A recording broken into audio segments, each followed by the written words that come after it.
ନୂଆ ବର୍ଷରୁ ନୂଆ ନିୟମ ଅର୍ଥାତ୍ ଜାନୁଆରୀ 1 ତାରିଖରୁ କିଛି ନିୟମରେ ହେବାକୁ ଯାଉଛି ପରିବର୍ତ୍ତନ, ଯାହା ଆପଣମାନେ ସମସ୍ତେ ଜାଣି ରଖିବା ନିହାତି ଜରୁରୀ। ଏନେଇ ମଧ୍ୟ ସରକାରଙ୍କ ତରଫରୁ ଜାରି ହେଲା ବଡ଼ ଘୋଷଣା। ତେବେ ଏଲ୍ପିଜି ଗ୍ୟାସ୍, ଆଧାର କାର୍ଡ, ବ୍ୟାଙ୍କ ସମ୍ବନ୍ଧୀୟ ନିୟମରେ ହେବ ପରିବର୍ତ୍ତନ। ଆସନ୍ତୁ ସମ୍ପୂର୍ଣ୍ଣ ଅପଡେଟ୍ ଜାଣିବା। ତା ପୂର୍ବରୁ ଭିଡ଼ିଓକୁ ଲାଇକ୍ କରନ୍ତୁ, ସବସ୍କ୍ରାଇବ୍ କରିନଥିଲେ ଏବେ ସବସ୍କ୍ରାଇବ୍ କରି ପାଖରେ ଥିବା ଘଣ୍ଟି ଚିହ୍ନକୁ ଦବାଇ ଦିଅନ୍ତୁ। ଫାଷ୍ଟ ଦେଖନ୍ତୁ ଏଲ୍ପିଜି ମୂଲ୍ୟ।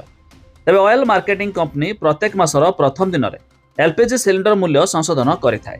ତେବେ ଜାନୁଆରୀ 1 ତାରିଖରେ ମଧ୍ୟ ଏହି ପରିବର୍ତ୍ତନ ଦେଖିବାକୁ ମିଳିପାରେ। ତେବେ ଗତ କିଛି ମାସରେ 19 କେଜି କମର୍ସିଆଲ ଗ୍ୟାସ୍ ସିଲିଣ୍ଡର ଦାମ ପରିବର୍ତ୍ତନ କରାଯାଇଛି, କିନ୍ତୁ 19 କେଜି ଘରୋଇ ସିଲିଣ୍ଡର ଦୀର୍ଘ ସମୟ ପର୍ଯ୍ୟନ୍ତ ସ୍ଥିର ରହିଛି।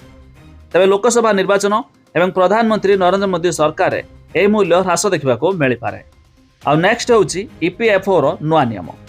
ନୂଆ ବର୍ଷ ଜାନୁଆରୀ 1 ତାରିଖରୁ କର୍ମଚାରୀ ଭବିଷ୍ୟ ନିଧି ସଂଗଠନ ବା ଇପିଏଫ୍ଓ ଦ୍ୱାରା ପେନ୍ସନ୍ ହିତାଧିକାରୀମାନଙ୍କ ପାଇଁ ନୂଆ ନିୟମ ଲାଗୁ କରାଯିବ।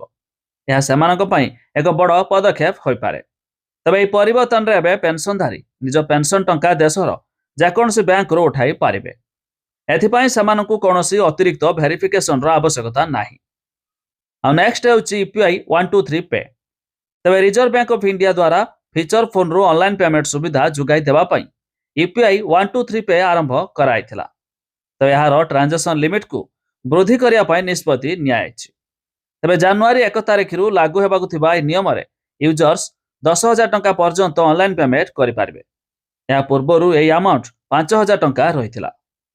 ଆଉ ନେକ୍ସଟ ହେଉଛି କୃଷକଙ୍କୁ ଲୋନ୍। ଆସନ୍ତା ଜାନୁଆରୀ 1ରୁ କୃଷକଙ୍କ ପାଇଁ ମଧ୍ୟ ବଡ଼ ଖୁସି ଖବର ପ୍ରଦାନ କରିବେ ସରକାର।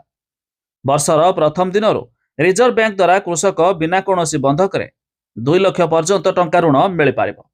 କିଛି ଦିନ ପୂର୍ବରୁ ଏନେଇ ମଧ୍ୟ ଘୋଷଣା କରିଥିଲେ ରିଜର୍ଭ ବ୍ୟାଙ୍କ।